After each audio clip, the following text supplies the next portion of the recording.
आपण बघतोय प्रतिमा इंगोले यांचा पाठ कथा गढी याच्यामध्ये आपण पाहिलं होतं की बोर्डिंगमध्ये जे बापू गुरुजी होते ते जेव्हा एका मीटिंगसाठी तालुक्याला गेले होते तेव्हा बोर्डिंगमधला एक त्यांचा आवडता विद्यार्थी संपत याचा मृत्यू झाला होता आणि राहून जेव्हा जेव्हा त्यांना त्याची आठवण यायची तेव्हा ते खूपच नाराज व्हायचे. त्यांना ते इतके नाराज व्हायचे की अशा स्थितीत गावातली जे 3 प्रतिमात्मक जे आहे वान नदी, गडी आणि वड ह्या तिन्ही सुद्धा ह्या गुरुजींप्रमाणेच त्यांची स्थिती असायची. पण गुरुजी जेव्हा जेव्हा ह्या वान नदीला बघायचे तेव्हा त्यांना परत हुरूप यायचं आणि ते कामाला लागायचे. तर गावामध्ये पोस्ट ऑफिस आणण्यासाठी त्यांनी भरपूर प्रयत्न केला.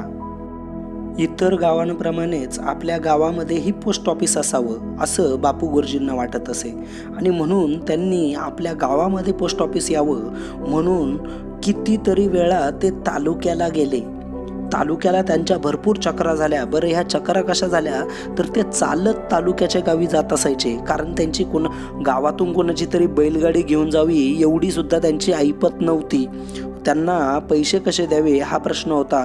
म्हणून जोपर्यंत गावात पोस्ट ऑफिस येणार नाही, चालू होणार नाही तोपर्यंत मी थांबणार नाही अशी त्यांनी मनाशी खुणगाठ बांधली आणि ते कितीतरी चक्रा त्या तालुक्याला मारत होते.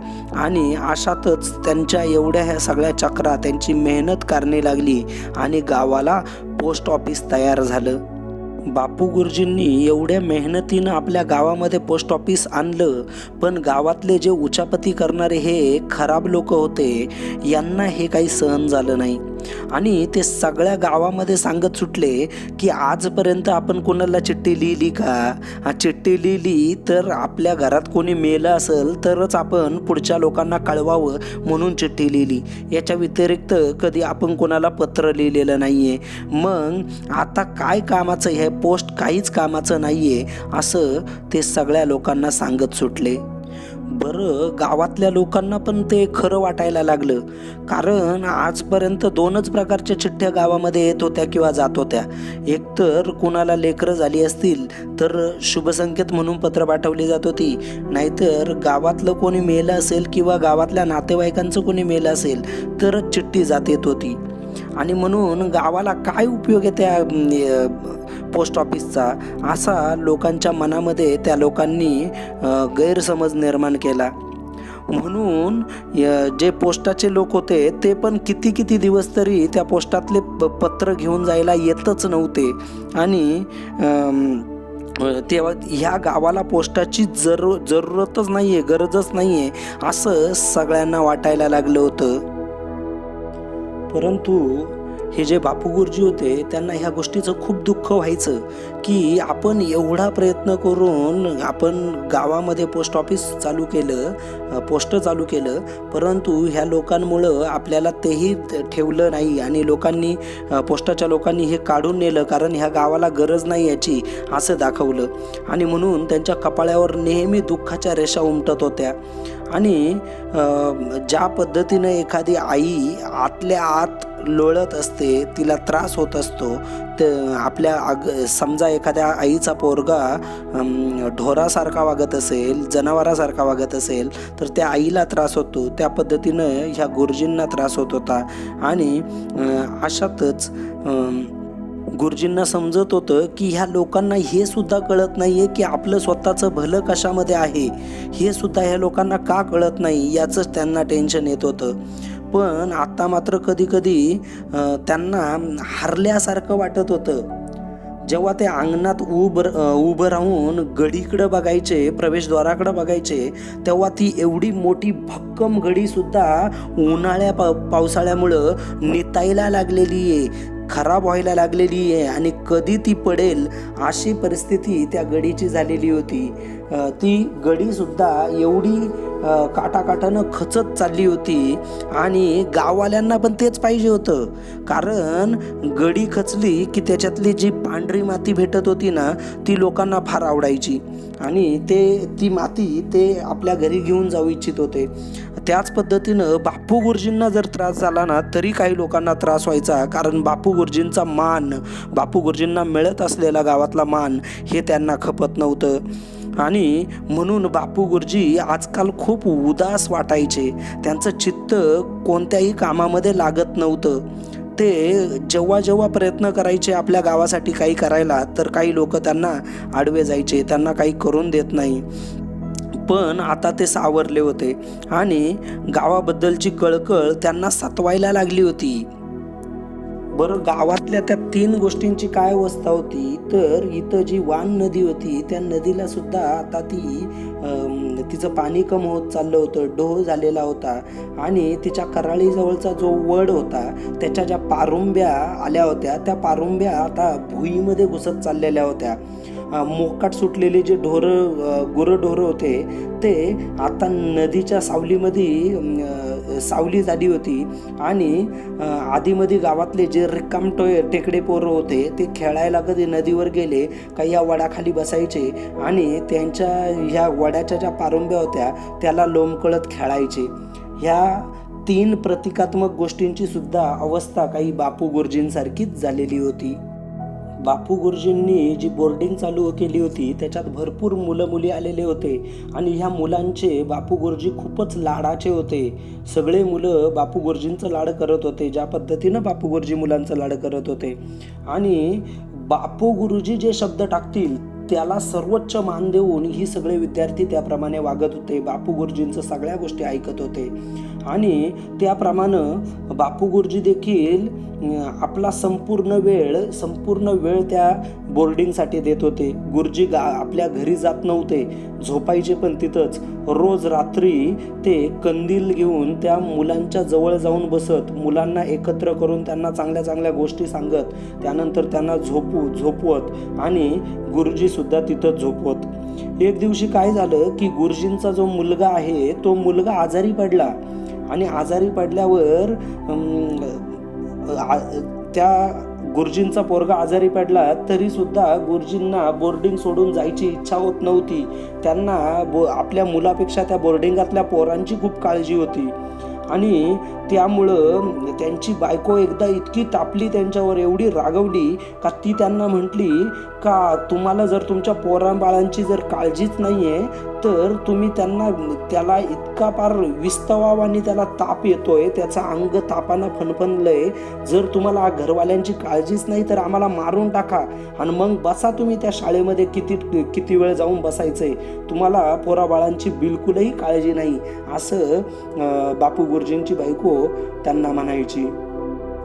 जेव्हा बापू गुरुजींची बायको त्यांना एवढ्या रागानं हे सगळं बोलून गेली तेव्हा मात्र बापू गुरुजींनी आपल्या मुलाला अकोल्याला घेऊन गेले आणि अकोल्याला घेऊन गेल्यावर ते डॉक्टरला दाखवलं, पण तेव्हा उशीरच झाला होता. बरं, हे जेव्हा आपल्या मुलाला अकोल्याला घेऊन गेले, तालुक्याच्या गावामध्ये घेऊन गेले, तेव्हा गुरुजींनी काय केलं तर हे बोर्डिंगची जी पोरं होती, ही बोर्डिंगची पोरं कोणीच जेवायला तयार नव्हती. सगळेच्या सगळे गुरुजींची परत येण्याची वाट बघत होती. रात्रीच्या काळामध्ये जशी पाखरं मुके होतात, शांत बसतात, सगळीचे सगळे पक्षी रात्रीच्या वेळी जो गप्प बसतात, त्या पद्धतीनं सगळेच्या सगळं बोर्डिंग एक गुपचिप झालं होतं. एकही शब्द कोणी बोलत नव्हतं. सगळ्यांना गुरुजींच्या पोराची चिंता झालेली होती. कुणीही जेवलेलं नव्हतं. खूप उशीर झाला होता आणि अशातच काय झालं की गुरुजींनी ह्या पोराला अकोल्याला नेलं होतं, पण त्याला खूप वेळ झाली आणि गुरुजींचा जो मुलगा आहे तो मेला. त्याला डॉक्टरकडे नेता तिथं त्याच्या बापू गुरुजींचा मुलगा आहे तो वारला. तो वारल्यामुळं बापू गुरुजी खूप हादरले होते आणि जेव्हा बोर्डिंगमधल्या पोरांना हे सगळं कळलं तर ही पोरं तर जास्तच भेदरली, इतकी घाबरली, रडायला लागली, एकमेकांच्या गळ्यामध्ये गळे घालून रडायला लागली की आपले आवडते शिक्षक बापू गुरुजी त्यांचा मुलगा वारला म्हणून सगळेच्या सगळे जोरजोरात रडायला लागला. त्या गावातल्या गडीची अवस्था सुद्धा ह्या बापू गुरुजींसारखी हादरून गेलेली होती. ती गडी खचत चालली होती. आता परिस्थिती अशी झाली होती की गुरुजींची नोकरीचे दिवस आता संपणार होते. रिटायरमेंट जवळ येत चाललेली होती. बरं, बापू गुरुजींचा जो रिटायरमेंटचा काळ तो जवळ आलेला होता. पण हे बोर्डिंगची जी मुलं 7वी पास होऊन जायचे, निघून जायचे, बोर्डिंग सोडून जायचे. कारण त्या गावातली शाळा जी होती ती 7वी पर्यंतच होती. मग त्यांना बोर्डिंग सोडून जायला लागायचं. मग काही विद्यार्थी बोर्डिंग सोडून पुढं तालुक्याच्या गावात जाऊन पुढचं शिक्षण घेत होते किंवा त्या 7वी नंतरच नोकरीला लागत होते. पण बापू गुरुजी काही विद्यार्थ्यांना, हुशार विद्यार्थ्यांना आपल्यासारखं गुरुजी बनवून टाकायचे 7वी नंतर. पूर्वीच्या काळी कमी शिक्षणात सुद्धा शिक्षक बनता येत होतं. आणि अशा स्थितीत गुरुजी आजूबाजूच्या गावांमध्ये ह्या मुलांना शिक्षक म्हणून, त्यांना गुरुजी म्हणून त्यांना जॉब लावून देत होते. आणि मग हे सगळे विद्यार्थी जेव्हा बोर्डिंगमधून 7वी नंतर ते निघून जायचे, आपल्या गावाला निघून जायचे. पण वारंवार ते नेहमी गुरुजींना भेटायला त्या गावामध्ये यायचे, त्यांची चौकशी करायचे, त्यांच्या पाया पडायचे, त्यांना नारळ द्यायचे आणि त्यांच्या पाया पडायला ते वारंवार यायचे, त्यांची चौकशी करायचे. आणि जेव्हा पण ते बापू गुरुजींना भेटून परत आपल्या गावाला जायचे, तेव्हा जाता ते म्हणायचे की गुरुजी तुम्ही आमच्या गावाला नक्की या. हा त्यांचा आग्रह नेहमी असायचा. आणि हे पोरं बापू गुरुजींच्या पाया पडून आपल्या नोकरीला परत हुरपाने निघून जायचे, त्यांचा आशीर्वाद घेऊन निघून जायचे. बरं, आता बापू गुरुजींच्या गावामध्ये सडक बनणार होती. त्यांच्या गावामध्ये रस्ता बनवायचा होता. पण ह्या गावातल्या लोकांना त्याचं काहीच वाटत नव्हतं. उलट ही लोक म्हणायचे आपल्याला कशाला सडक, आपल्याला कशाला रस्ता आपल्या गावामध्ये पाहिजे, ह्या रस्त्याची काही गरज नाही, फालतूगिरी आहे ही सगळी. उलट आपण आपली जमीन द्यायची त्यांना सडक बनवायला, तेवढी जमीन आपली निघून जाणार, तेवढ्या याच्यात आपलं कितीतरी पीक येऊ शकतो, आपलं कितीतरी नुकसान होईल ते दिल्याने. आणि आपल्याला काय रोज कुठं जायला लागतंय, आपण कुठं रोज उठून आपण दुसऱ्या गावाला जातो, आपल्याला सडकची काही गरज नाही, रस्त्याची काही गरज नाही, असं लोक म्हणायचे. आणि इतक्या मोठ्या जमिनीचा सत्यानाश का करावा, एवढी आपण सडक बांधायला आपल्या प्रत्येक शेतकऱ्यानं आपली एवढी जमीन आपण त्यांना द्यायची. आणि त्यामुळं काय होईल, आपण का त्या एवढ्या जमिनीचा सत्यानाश करायचा आपला. आणि म्हणून कोणीही ती जमीन द्यायला तयार नव्हतं किंवा गावात सडक बनवू देत नव्हतं. आणि सगळे असे विचार करायचे की आपण रोज कुठं उठून दुसऱ्या गावी जातोय. फार तर आपण काय करतोय की मालेगावामध्ये आपण जातो. आठवड्यातून, 2 आठवड्यातून, महिन्यातून एकदा कधीतरी आपण मालेगावला जातो. आणि मालेगाव तसं बी किती लांब आहे इथून, 2 हात लांब फक्त तर मालेगाव आहे. थोडा वेळ तर लागतो मालेगावला. मग कशाला उगाच त्या आगीत पडायचं, कशाला ती सडक पाहिजे, आणि का आपण आपली जमीन सडकासाठी द्यायचं, असे विचार करणारे लोक या गावामध्ये होते. म्हणून सडक बनत नव्हतं. बरं, हे सगळं झालं होतं गावातल्या जे उचापती लोक होते, उचापती करणारे लोक होते, जे बापू गुरुजींवर चालणारे लोक होते, यांच्यामुळं झालं होतं. आता ही सडक रुसली होती.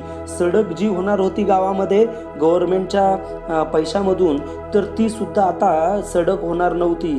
या लहान गाव असून सुद्धा ह्या गावाला हायस्कूल होणार होतं. 7वी नंतरचं शिक्षण मुलांना मिळावं म्हणून ह्या गावामध्ये सरकारी हायस्कूल बांधणार होते सरकार. परंतु गावातल्या लोकांना ते सुद्धा नको होतं. म्हटल्यावर ते दुसऱ्या गावाला भेटलं. हायस्कूल दुसऱ्या आजूबाजूच्या गावामध्ये गेलं आणि गावाला हायस्कूल सुद्धा झालं नाही. 7वी पर्यंतच शिक्षण तिथं राहिलं. बरं, गावाला दवाखाना सुद्धा भेटत होता. बापू गुरुजींनी भरपूर प्रयत्न केला होता गावात विकास व्हावा, गावाचा विकास व्हावा, भरपूर गोष्टी गावात याव्या म्हणून. परंतु गावालाच ते पाहिजे नव्हतं. गावातल्या ह्या उचापती करणाऱ्या लोकांनाच ते पाहिजे नव्हतं. म्हणून गावाला ह्या सगळ्या सुविधा मिळणार होत्या सरकारकडून, पण गाववाल्यांना नको होत्या. म्हणून त्या आजूबाजूच्या गावात ह्या सुविधा करण्यात आल्या आणि ह्या गावाला जे मिळणार होतं ते काहीच मिळालं नाही. बापू गुरुजींचा चेहरा आता कावरा बावरा झाला होता. त्यांना खूप वाईट वाटत होतं. त्यांना असा तळमळ होत होती, दुःख होत होतं खूप, की हे असे कसे लोक आहे आपल्या गावामधले. एवढी सगळी सुविधा आपल्या गावामध्ये स्वतःहून येते आणि गावातले लोक त्याला घेत नाही आहेत. किती मूर्खपणा चाललाय गावामध्ये. आणि कोणाचंही हे लोक का ऐकतायत, कोणावरही काही भरोसा ठेवतायत. उचापती करणाऱ्या लोकांवर भरोसा ठेवून ह्या सगळ्या सुविधांना लात मारणारे लोक ह्या गावामध्ये होते. म्हणून बापू गुरुजींना याचा खूप राग येत होता, त्यांना खूप दुःख देखील होत होतं. बरं, ह्या गावातल्या लोकांना आपलं भलं करणारा कोण आहे आणि आपल्याला भडकावणारा कोण आहे हे देखील त्या लोकांना का कळत नाही, याचं टेन्शन बापू गुरुजींना आलं होतं. प्रत्येकाला आपला माणूस कोण आणि आपल्याला आपल्याला चुकीच्या मार्गाला लावणारा व्यक्ती कोण हे स्वतःला कळलं पाहिजे. परंतु ह्या लोकांचं कसं होईल आता हेही त्यांना कळत नव्हतं. कारण त्यांचा साधेपणा बघून, लोकांचा साधेपणा बघून ही लोक, उरफटे लोक सगळे त्या गाववाल्यांचा फायदा घ्यायचे आणि चुकीच्या गोष्टी त्यांच्या मनामध्ये भरायचे. आणि त्यामुळं देशाला स्वतंत्र मिळालं होतं तरी सुद्धा देश सगळीकडे विकास करायला लागला होता.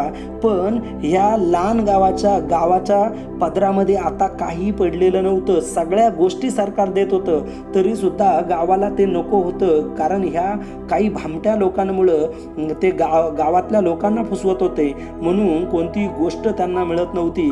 आणि म्हणून बापूंना राहून विचार करत होते ते, की आपण आयुष्यभर काय केलं, पूर्ण जन्मभर आपण काय केलं, आपल्या पदरात काय पडलं. एवढा आपण गावाचा विकास होण्यासाठी आपण प्रयत्न केला, जीवाचं रान केलं, पूर्ण आयुष्य गावाच्या विकासासाठी वेचलं. एकुलता एक पोरगा होता तो सुद्धा गेला. पण बरं, तो पण जाऊ द्यात, एकुलता एक पोरगा होता तो गेला, पण तो जाऊ द्यात, पण ह्या गावाचं कसं होईल याचा प्रश्न इथं बापू गुरुजींना पडला होता. बरं, स्वतंत्र मिळाल्यानंतर सुद्धा ह्या गावाची अवस्था अजून तशीच होती. कारण पावसाळ्यामध्ये ह्या गावाची परिस्थिती अतिशय बेकार व्हायची. डॉक्टर ह्या गावामध्ये पावसाळ्यात येत नव्हते, कारण रस्ते ह्या गावामध्ये नसल्यामुळं डॉक्टरसुद्धा ह्या गावामध्ये येत नव्हते. दवा दारू मिळणं भरपूर मुश्किल होतं. म्हणून आणि हे आजारसुद्धा असे पसरत चालले होते की व्हायरल ज्या पद्धतीनं आपण म्हणतो ना, त्या पद्धतीनं आजार सगळीकडे पसरत चालल्यामुळे होते. आणि हे आजार पसरत चालल्यामुळं भरपूर लोक आपला जीव देत होते, जीव गमावत होते. आणि ही परिस्थिती ह्या गावचीच होती. बरं, लोकांना दवाखान्यात न्यायचं म्हटल्यावर तालुक्याला जायचं म्हटल्यावर गावात कोणत्याही प्रकारची साधनं नाही, रस्ता नाही, मग कसं जायचं. आणि त्यामुळं भरपूर लोकांचे जीव जात होते. हीच परिस्थिती पूर्ण वान नदीची झालेली होती. उन्हाळा पडल्यामुळं पावसाळ्यामध्ये ही परिस्थिती होती. वान नदी पूर्ण भरभरून व्हायची. तिच्या कराळीवरचा जो वडाचं झाड होतं ते पारंब्या त्याच्या मातीत धसायला लागल्या होत्या आणि परत त्याच पद्धतीनं त्या दिसायला लागल्या होत्या. तर उन्हाळा झाला, उन्हाळ्यानंतर ह्या वान नदी पूर्णच्या पूर्ण खचून जायची, बारीक होऊन जायची, आटून जायची उन्हाळ्यामध्येही. आणि तिच्या करावळीवरचा जो वड होता तो वड ह्या उन्हाळ्यामध्ये त्याची पानगळती व्हायची. आणि ज्या पद्धतीनं हे 3 प्रतीक मानले जायचे हे गावचे, वान नदी, वड आणि गडी, या 3 जशा पद्धतीनं उदास व्हायचे त्याच पद्धतीनं गाव सुद्धा संपूर्ण उदास स्थितीत होऊन जायचं. काही काळानंतर तर आता अजबच घडायला लागलं होतं. वातावरणातली परिस्थिती सुद्धा अतिशय वेगळीच झाली होती, अजब झाली होती. वान नदीच्या पाण्यानं तर आपलं पात्रच बदललं होतं असं दिसत होतं. गारपिटीत उन्हाळा नसून सुद्धा कराळीवरच्या जे वड होतं त्याचे पानं वगळू लागले होते, गळायला लागलेले होते. आणि गावातली तर जी गडी होती ती तर आता पूर्णच्या पूर्ण खचून गेलेली होती. याचा अर्थ असा, तर गावातली जी पोरं होती ही सगळी पोरं तालुक्याला शिकायला जायला लागली होती. अजूनही गावापाण्यात इतर गावांपासून तुटत चाललेली होती. आपलं गाव इतर गावांपासून तुटत चाललं होतं. आणि गावात डॉक्टरची तर आत्ता सुद्धा हमेशाचीच बोंब होती.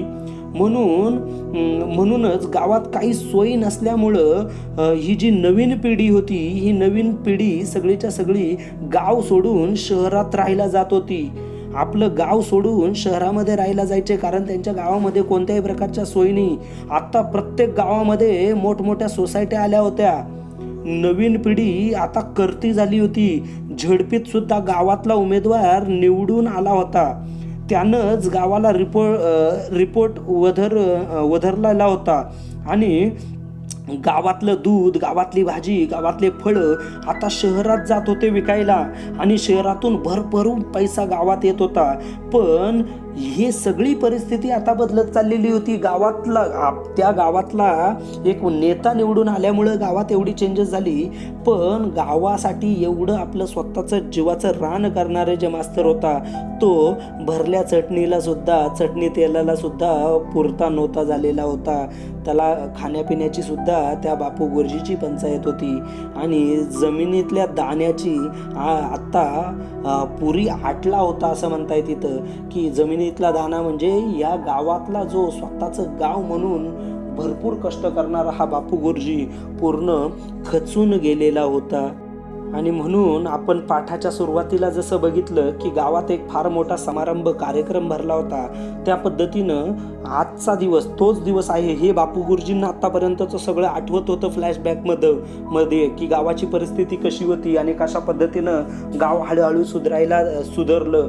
आणि ह्या गावाला आज साजऱ्या गावाचा मान मिळाला, चांगल्या गावाचा, खूप गाव चांगलं आहे असा मान मिळाला होता. मिळाला होता. पण गावातली जी गडी होती ती पूर्णच्या पूर्ण खचून गेली होती. त्याची पांढरी जी माती होती ती पूर्ण लोकांनी घेऊन गेले होते आणि त्या जागी आता मैदान झालं होतं आणि त्याच मैदानात आजचा कार्यक्रम होणार होता. आणि ही जी नवीन पिढी होती, ज्यांनी गाव सुधारलं, ही नवीन पिढी आता काय करत होती, धावपळ करत होती. कार्यक्रम चांगला व्हावा म्हणून कार्यक्रमासाठी धावपळ इकडे तिकडे करत होते. भोंगा वाजत होता म्हणजे माईकवर कोणी ना कोणी कंटिन्यूस काही ना काही सूचना देत होतं. कार्यक्रम सुरू होत होता आणि वडाची परिस्थिती सुद्धा काय झाली होती की आत्ता एवढा काळ उलटून गेल्यानंतर त्या वडाच्या झाडाही आता वाळत चालल्या होत्या. त्याच्या फांद्या आणि त्याची पानं सगळी वाळत चाललेली होती आणि दर उन्हाळ्यामध्ये ह्या वान नदीला आता काय झालेली होती, कोरडी पडत चालली होती. पूर्णच्या पूर्ण आटायला लागलेली होती. ही परिस्थिती ही झालेली होती. पुढं बरं कार्यक्रमाची वेळ झाली म्हणून हा भोंगा नेहमी सूचना करत होता. सूचना करणारे लोक मोठमोठ्याने माईकमध्ये ओरडून कार्यक्रमाची वेळ झालेली आहे आणि कार्यक्रम चालू होणार आहे असं सांगत होता. पण बापू गुरुजी पूर्ण कासावीस झालेले होते. त्यांना ती परिस्थिती बघायची इच्छा नव्हती. ते तिथं थांबायची इच्छा त्यांना होत नव्हती, कारण भरपूर त्यांनी कष्ट केलं होतं पण त्याचं चीज नव्हतं झालं. आणि बापू गुरुजी जे होते ते पूर्ण अंगानं बारीक झालेले होते. त्यांनी लगेच आपल्या अंगामध्ये कुडता घातला, डोक्यावर टोपी घातली आणि गळ्यात जरा थोडंसं पाणी प्यावं, त्यामुळं तरी आपली घाटी जी आहे, गळ्याची जी घाटी आहे ती ओली होईल असा विचार करून त्यांनी पाणी पिलं. पण त्या पाण्यानं सुद्धा ती घाटी ओली होईना आणि त्या बापू गुरुजींचा जीव खूप कासावीस होत चाललेला होता आणि घाटी कोरडीच पडत चाललेली होती. ते खूप त्रस्त झालेले होते. त्यांना पूर्ण मागचा इतिहास या गावाचा आठवत होता. बापू गुरुजींची अवस्था अतिशय बेकार झालेली होती. त्यांनी त्या कार्यक्रमापासून दूर निघून ते चाललेले होते. त्यांनी आपले पाठीमागं हाताची घडी, आपल्या पाठीवर हातीची घडी बांधली होती मागे आणि ते तसेच दूर वावरामध्ये निघालेले होते. त्यांना ह्या कार्यक्रमापासून दूर जायचं होतं. त्यांना हा कार्यक्रम नको होता. त्यांना कोणत्याही प्रकारचं त्यांना जे सत्कार होणार होता तो नको होता. त्यांचे पाय लटलट होत चालले होते. त्यांचा जीव घाबरल्यावानी करत होता आणि त्यांच्या पाणी पिऊन देखील त्यांची गळ्याची जी घाटी होती ती पूर्ण कोरडी पडत चाललेली होती. त्यांची पावलं उचलत नव्हती. त्यांना चालायचा प्रयत्न करत होते तरी सुद्धा त्यांना भोंड आल्यासारखं वाटत होतं. त्यांना चक्कर आल्यासारखं वाटत होतं. त्यांच्या डोळ्यापुढं अंधारी पसरत होती. बघा, ह्या पाठामध्ये बापू गुरुजींनी आपल्या गावासाठी किती मेहनत केली हा पाठ आपल्याला ललिता गादगे फार सुंदर पद्धतीनं समजावून सांगतायत. ऑक्सिदीचे दाणे ह्या त्यांच्या पुस्तकातून घेतलेला ही कथा आहे. बापू गुरुजींनी आपल्या गावाला किती सुंदर बनवलं किंवा किती आपला जीव आपल्या गावासाठी अर्पण केला. आपला एकुलता एक मुलगा मेला तरी सुद्धा बापू गुरुजी गावासाठी लढत राहिले, गावाचा विकास व्हावा म्हणून लढत राहिले. अशा पद्धतीचा हा पाठ ललिता गादगेंनी आपल्या समोर ठेवलेला आहे. धन्यवाद.